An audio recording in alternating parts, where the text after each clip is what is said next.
înțelege fiecare ce vrea din această problemă, da? Hello guys, it's Shit Gameplays, I'm Fabio Pisco, and welcome to my channel. Thank God. So as for today's video, I bring you a video that I've been requested for quite some time, and since I bought recently the 3050, as you can see for example on these videos, the 25 games on the RTX 3050, not these videos because I still didn't do the how to overclock the 3050, but it will be here soon. So for now you have 25 games at 1080p and 1440p with the 3050. So today we're gonna do the RX 6500 XT versus the RTX 3050 versus the RX 6600. Now, in terms of tiers, these cards are quite different, so at least according to previous generations, the 3050 and the 6500 XT should be on the same tier of performance, obviously, and the 66 should be a tier above in terms of performance as well. But since this generation kind of messed things up in terms of pricing, performance and everything, mostly on the lower end, I'm doing this video. Why? Because the 6500 XT is currently at around $200, in some cases a bit less now, and we have the 3050 that is well known to perform better than the 6500 XT, because although it is on the same tier in terms of the series, since it is the 50 series, it still performs better and it is also more expensive. And in some cases it is even more expensive than the RX 6600. Yes, the 3050 can be indeed more expensive than the RX 6600, that is a tier above. If you go for example to Newegg, you can see what I'm saying, with the 6600 being as low as $289 for example, and the 3050 being around $300, in most cases at $329 or $319, okay? So it is usually at the same price or even more expensive than the 6600, and that's why I'm making this video, comparing the 6500 XT, the 3050 and the 6600, since they are both at the same price right now. And well, without any further delays, let's go to the part that you want to see, the benchmarks, right after the sponsor of today's video.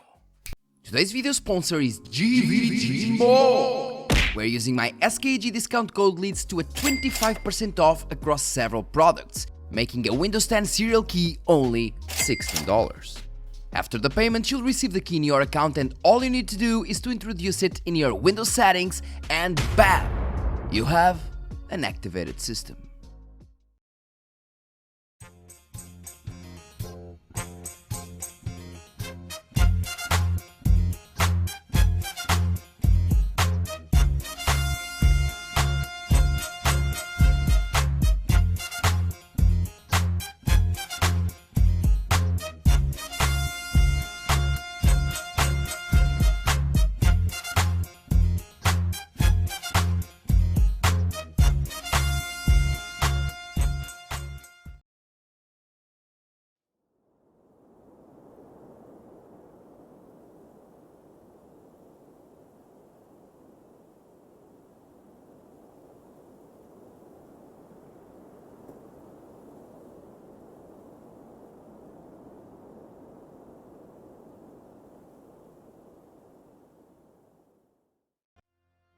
Today's first game is Assassin's Creed Valhalla using the usual very high settings.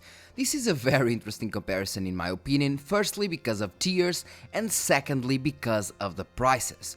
In terms of results, at both 1080p and 1440p, the 6500 XT gets demolished by the RTX 3050, that at 1080p delivers around 18 average FPS more, with higher 1% lows than the 6500 XT has on averages. And it gets even worse for the 6500 XT at 1440p, with the RX 6600 being the clear winner and by a big margin.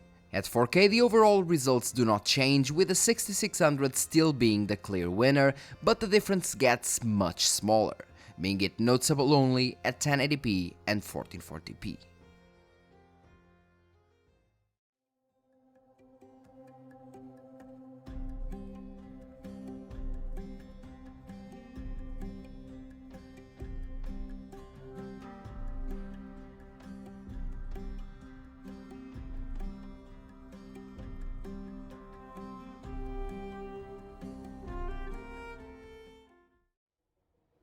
Horizon Zero Dawn brings us once again some very interesting results. From the side-by-side comparison that you could see previously, you can see that the RX 6600 was consuming only 30 watts more than the 6500 XT, and yet the performance difference is around 40%, which shows us how efficient the RX 6600 is. The RTX 3050 also does its job pretty well here, even more when using OC and rebar, reaching around 80 average FPS, which is a pretty respectable number. Still, the card is consuming around 130 watts versus the 110 watts on the 6600, while still performing worse. So yeah, at 4K the 6500 XT couldn't even load the textures since 4GB just weren't enough, even when reducing the textures to medium, which was a bummer, but overall pretty good results for all cards, especially the 6600. Hole hidden behind that poster that leads to the real world. We all feel safe in that room. But sometimes something crawls out from behind the poster. And the ones that see it happen freak out. Now with Control using the usual DX12 and high settings. Control is known to run really well on Nvidia GPUs, and the results show it, with the 3050 getting really close to the 6600 at 1080p and getting virtually the same performance at 1440p. And although the 3050 is priced quite high, it is a tier below the 6600, so in terms of performance per tier, the 3050 does an amazing job in this title. Although when we go back to the real world, the difference in price in between the 6500 XT and the 3050 is almost the same as in between the 6500 XT and the 6600, making the 6600 once again the viable choice. I mean, so far this is the only game where the 3050 manages to surpass the 6600 even at 4K, but we're talking about 20 average FPS, so yeah, let's see what the next game brings.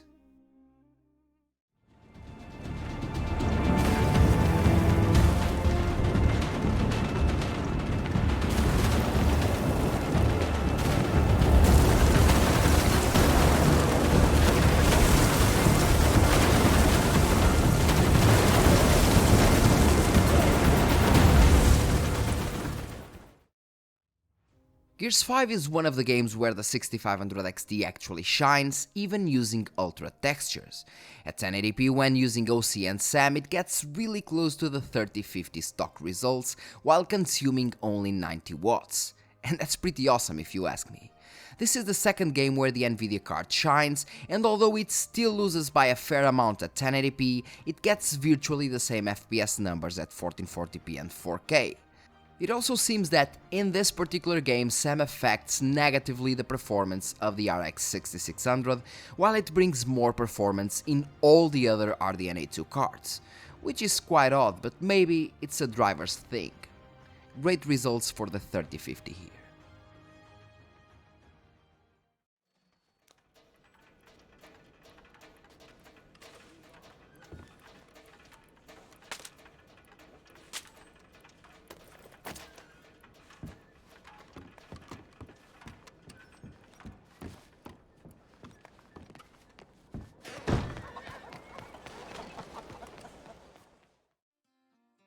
Now we have Red Dead Redemption 2 using high settings and Vulkan API.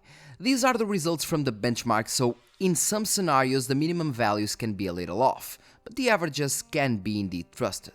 As for the results, we have once again the RTX 3050 way above the 6500 XT, both at 1080p and 1440p, and quite below the 6600 even more at 1080p, since at 1440p it gets really close by a difference of only 6 average FPS. At 4K, the 6500 XT needed to get the textures reduced to low, otherwise we would see results as low as 8 FPS. 8 FPS, which was worse than visual pollution. Overall, the 6600 is the card to get for this game at all resolutions, but the other two cards did their job pretty well for their price brackets.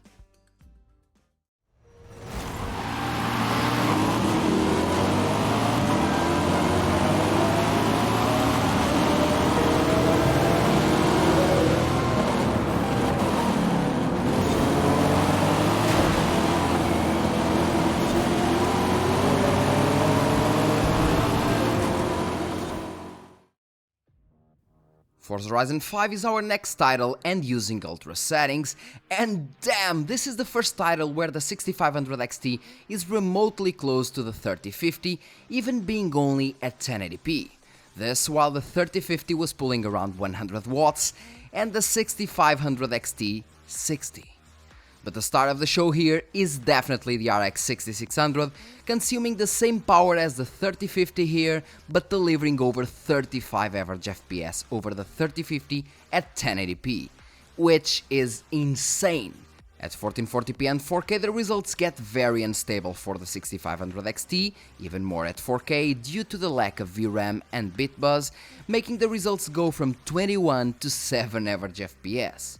The other two cards though present very decent results at 4K Ultra, with the 3050 getting close to 40 average FPS and the 6600 close to 50. Very respectable results for these two cards.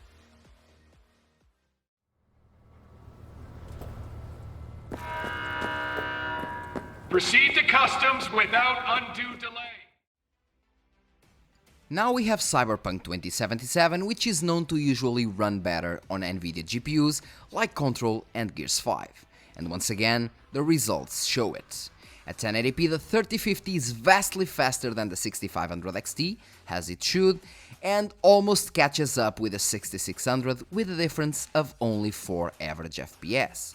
At 1440p the 3050 actually manages to surpass the 6600, that's a first, not by a big margin but still over it, and at 4K we have a difference of 3 average FPS for the 3050, but since we were running at 20 FPS and below, those numbers don't really count for me.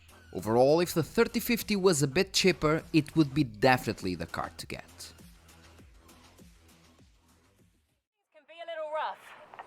Move around a bit to make sure you didn't break anything. Now we have Call of Duty Warzone in the orientation map in order to test the full potential of GPUs in this title, since most of the times in normal gameplay people will be bottlenecked by their CPU and RAM, so that's why.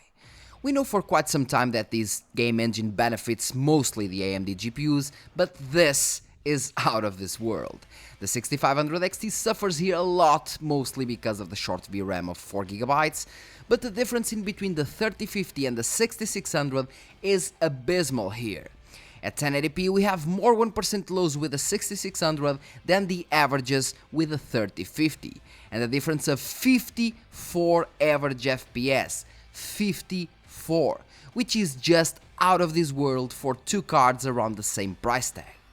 Even at 1440p and 4K the differences can be noticed, so if you play mostly Call of Duty Warzone, then you definitely want to go with the 6600 over the 3050. This of course if you want more performance. If you value features over performance, then get the 3050 I guess.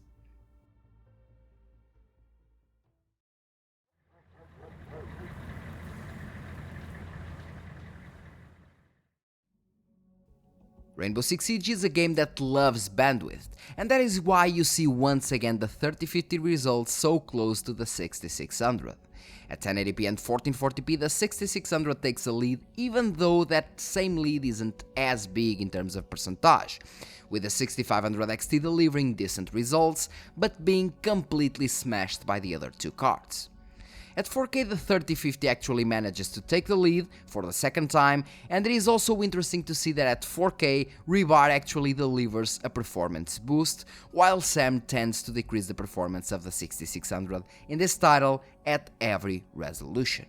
So overall, all cards deliver good results even at 4K apart from the 6500 XT.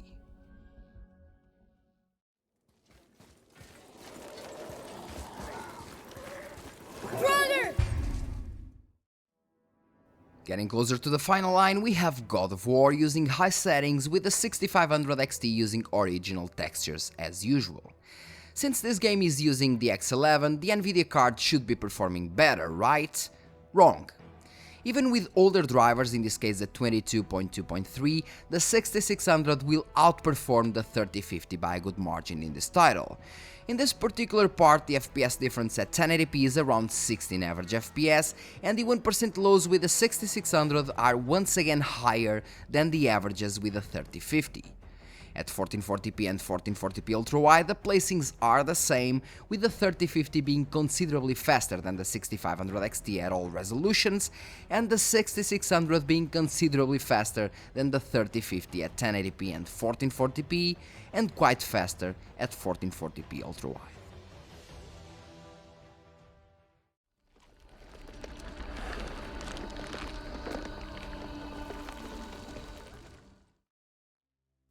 The last game of today is Resident Evil Village, a game that uses the well-known RE engine that loves AMD GPUs, as we can see.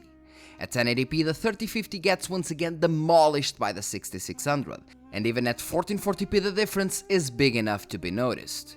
One thing to notice as well is the power draw. The 6500 XT gets smashed by the other two cards, no doubts, but it was consuming around 100 watts, while the 6600 could go as high as 130 and the 3050 could go as high as 170 watts. So, if we consider once again the performance and power draw, the 6600 is the way to go, hands down. Even at 4K, the 6600 is leading the charts, showing how more efficient the AMD GPUs are in this particular title, as you can see in many other GPU comparison videos that I have with many other GPUs including Nvidia and AMD ones. All said and done, let's move to the conclusion.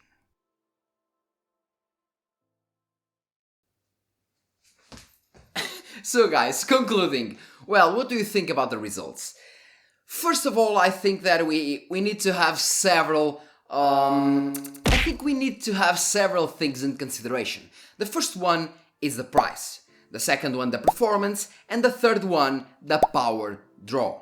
So if we go only to power draw and pricing, well, the 6500 XT is the best choice because you have it at, for example, $200 or even less, and it consumes from 80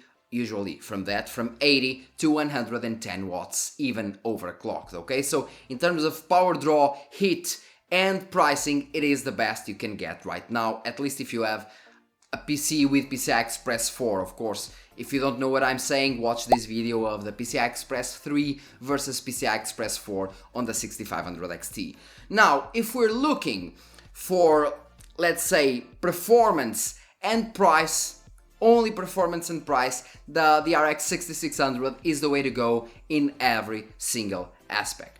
In terms of power draw, in most scenarios the RX 6600 will consume even less power than the 3050. At 1080p they will consume generally the same power, but as you go to higher resolutions the 3050 will consume more power, okay? It can reach up to 170 watts, while the 6600 will be at around 130, 140 watts at max, okay? So it consumes more power than the 6600, and in almost all cases it is slower, and in some cases it is considerably slower. So if you were pending in between these two cards, the 3050 and the RX 6600, well, the RX 6600 is definitely the way to go. So yeah, overall I think that there is only one reason for you to go to the 3050.